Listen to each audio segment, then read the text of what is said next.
Hai, Assalamualaikum murid-murid tahun 6. Apa khabar kamu hari ini? Teacher doakan kamu sihat-sihat belaka. Teacher doa juga kamu tenang. Kamu mudah belajar dengan teacher. Teacher doakan kamu cemerlang juga sains. Tiba-tiba teacher doa pula hari ini. Ada benda teacher nak bagi tahu nanti di ujung video teacher insyaAllah. Okey, bersedialah dengan buku teks, buku nota dan juga alat tulis. Jom baca doa belajar. Okey, hari ini merupakan tajuk terakhir untuk unit ni. Itu unit bahan buangan. Sikit saja nota teacher pada minggu ini. Sebelum teacher lupa, siapa yang tengok video teacher, tolong drop your comment ataupun tulis komen kat bawah. Apa-apa komen hi ke apa ke okey teacher whatever. Komen yang positif. Teacher nak tahu siapa yang tonton video teacher. Sila komen. Okey? Okey, tajuk ni kamu pernah terfikir tak? Bahan buangan yang selalu kita cerita hari tu adalah bahan-bahan daripada selalunya domestik lah. Domestik daripada rumah kamu kan. Dan juga kawasan perumahan. Selalunya kalau kawasan Raja Musa ni, lori sampah datang ambil. Lori sampah tu pihak berkuasa tempatan lah, kita panggil majlis kan, akan datang kutip sampah hari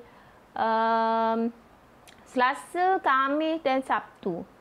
Agak-agaknya bagaimanakah bahan buangan kita tu yang kita buang daripada rumah tu dilupuskan oleh pihak berkuasa tempatan? Kamu pernah fikir tak? Okey, jom kita tengok apa yang dilakukan oleh pihak majlis. Okey. Pertama sekali, okey, ini kamu memang kena buat nota. Muka surat 158 buku teks. Tulis hari Khamis 14 bulan 10 2021. Okey. Pertama sekali kalau tengok lori sampah ni Selasa, Khamis dan hari Sabtu. Apa jadi ni? Bahan buangan dikutip dan dihantar ke pusat pengumpulan sampah. Kamu kena tahu tau. Janganlah pandang aja tak tahu pun nak bawa ke mana. Okey. Sampah yang dikutip tu dia hantar ke pusat pengumpulan. Apa jadi dekat pusat pengumpulan sampah tu? Apa ni? Nampak tak? Di pusat pengumpulan sampah, bahan buangan tu diasingkan mengikut jenis yang boleh dikita semula dan tidak boleh dikita semula. Ingat tak, ada satu tajuk hari tu, teacher ada cerita, salah satu amalan yang bagus adalah kamu mengasingkan bahan buangan dari rumah kamu ni mengikut kategori. Ini nak memudahkan pekerja. Pekerja dekat pusat pengumpulan sampah dan juga pekerja di pusat pula pihak berkuasa tempatan majlis ni.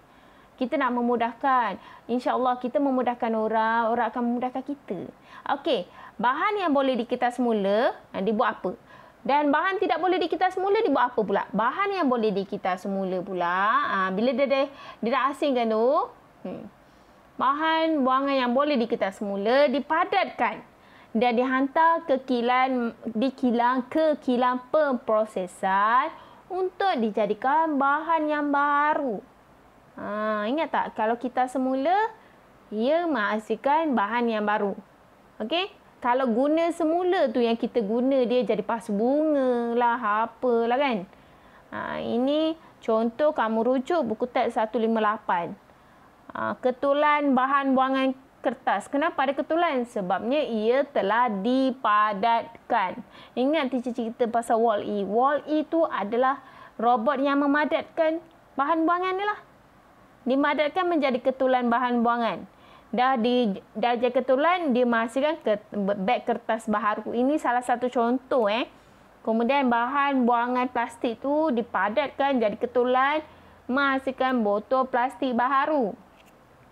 Okey, selalunya botol plastik apa yang kamu hantar untuk kita semula? Selalu botol apa? Botol mineral dengan botol sabun Okey, kemudian ketulan bahan buangan logam. Ini besi buruk untuk menghasilkan tip aluminium yang baru. Jangan kata jijik lah teacher.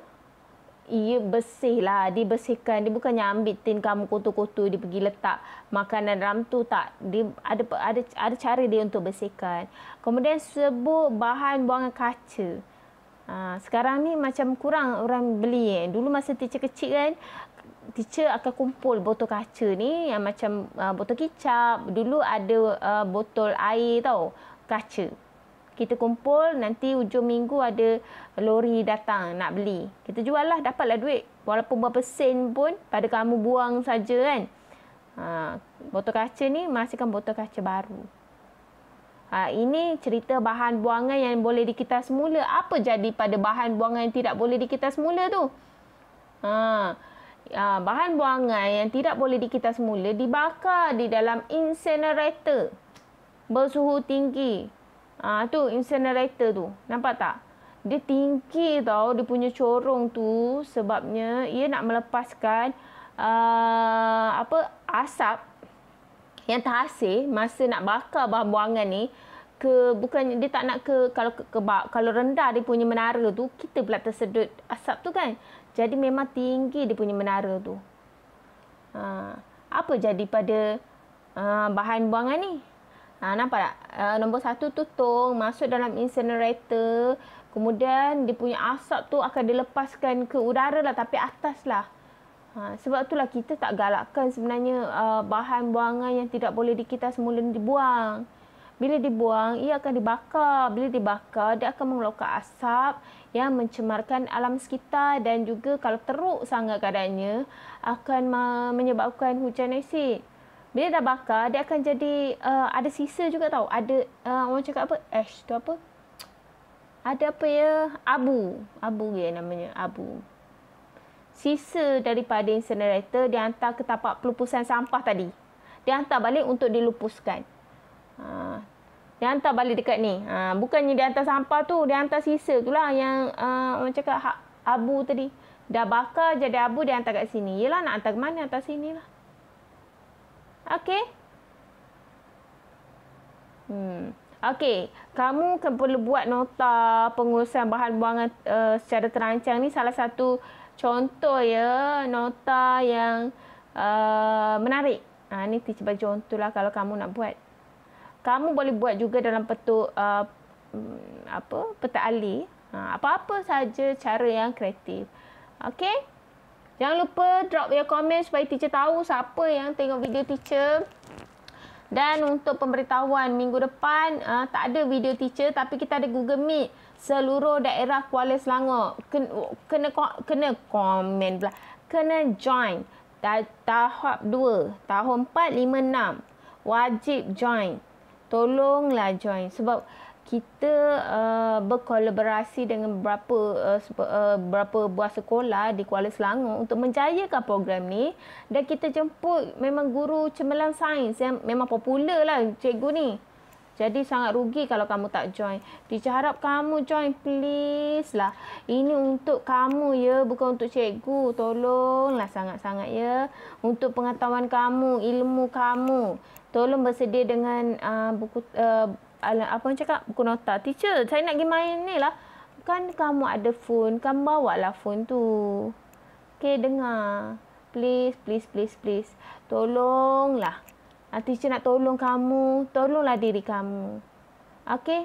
Don't forget, drop your comment. Tulis komen kat bawah. Dan yang kedua, minggu depan kita ada Google Meet ya. Jangan lupa, waktu yang sama, waktu sains ni 10.30 hari Khamis. Okey, itu saja daripada teacher pada minggu ni. Okey, teacher harap jangan lupa buat kerja teacher. Dan jangan lupa Google Meet tu please war-warkan pada kawan-kawan kamu juga. Itu saja. Sehingga kita jumpa lagi. Assalamualaikum.